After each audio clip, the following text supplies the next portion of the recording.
Það að halda áfram hérna í föstudagsþættinum og næst ég búin að fá til mín 2 herramenn sem á nú komið hérna fyrir mjög skömmu síðan áður en ég heyrði svo fallegt lag eftir Eurovision með þeim í Akureyrarkirkju eins og mjög margir í gegnum internetið sem víst ekki bóla og það var þegar þið tókuð sigurlagið í Eurovision, Portúgal í Akureyrarkirkju. Hvers vegna Akil á að spila þetta lag? Mér fannst það bara æðislegt lag þegar ég heyrði það.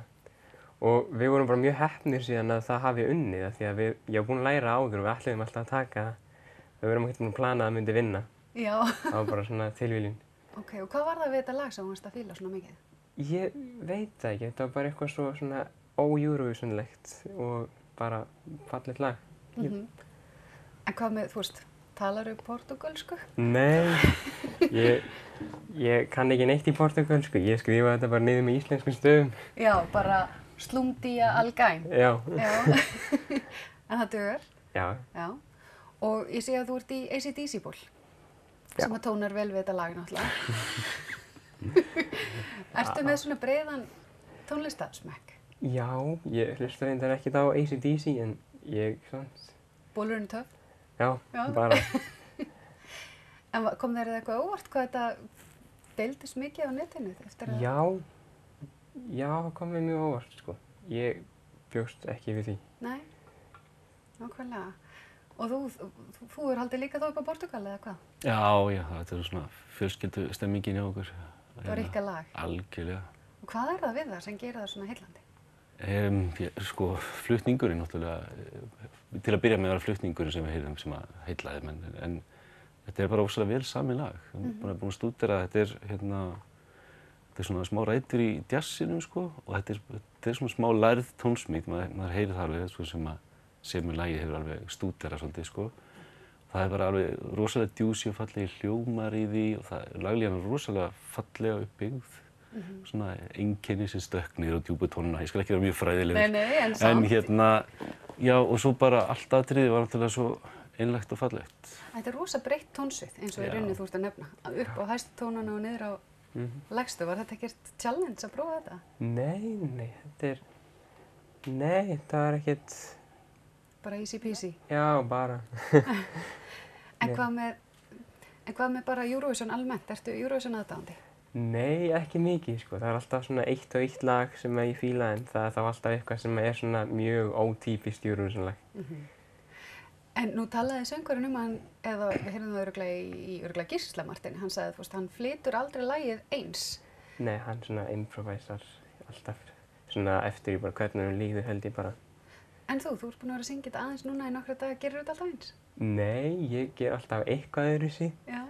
En já, ekki alveg jafn öðruvísi samt, en ég reyni að breyta eitthvað alltaf. Þannig að þetta er svona kannski þannig lag, að maður má aðeins leika sér með það. Já. Og það er líka, þetta kemur aðeins úr svona jazzrætur í þessu og það er náttúrulega, þar tíðkast ekkert að vera alltaf að flytja lögin alveg eins.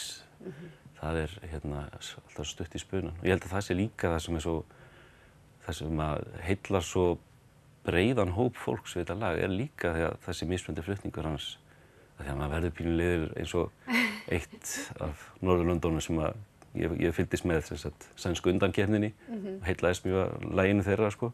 Þannig að heyra það 20 sinnum og hvert einasta skref og skóreimarnar eins og skónum, sko, alltaf, þá verður maður verður ég alltaf pínu þreyttur, sko. Já, það er pínu feik eitthvað. Já, en þetta er öðruvísi og það heillar svona þá sem er að spá í. Í 170 skiptið sem þetta kom. Já. Það var þetta einhvern veginn búið. Já, það var það. En fleiri lög sem þú manst eftir á Eurovision sem að þú hefur verið ánægð með, er eitthvað svona sem þú stendur upp á? Já, Noregur 2015. Mér fannst það mjög skemmtilegt. Hvað lag var það? Manst þú?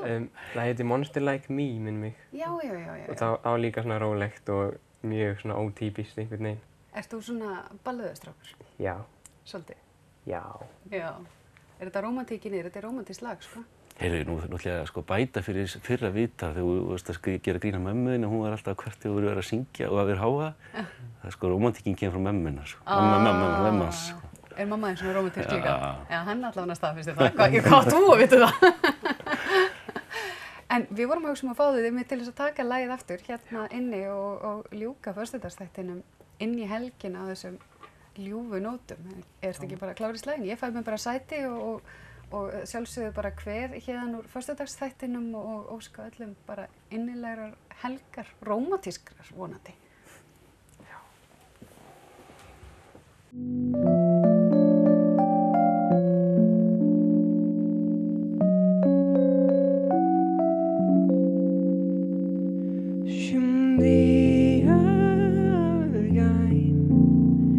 Bergunda por mim, desde que vivi pra te amar.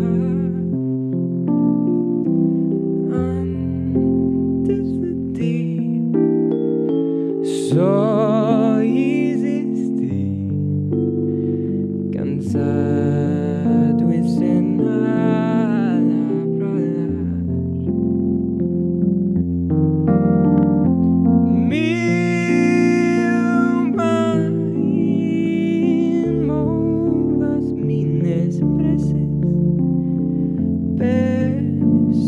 Regresses como voltes o garis. Eu sei que não chamas sozinho, talvez devagarinho possas voltar a aprender.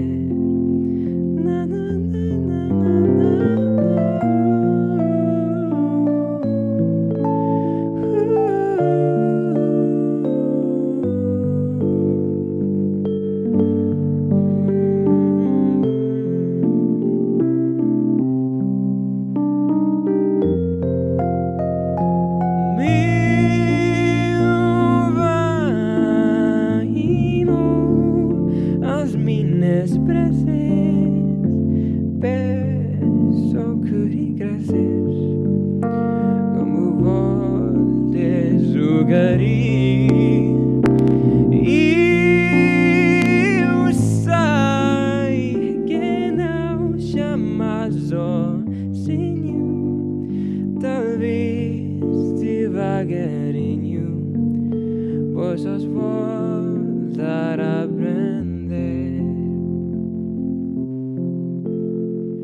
Se teu coração não quiser ser,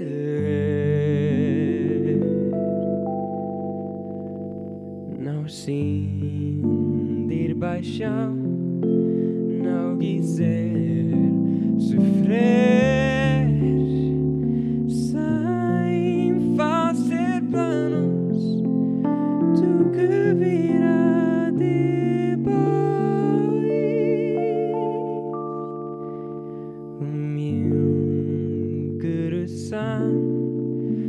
Pode amar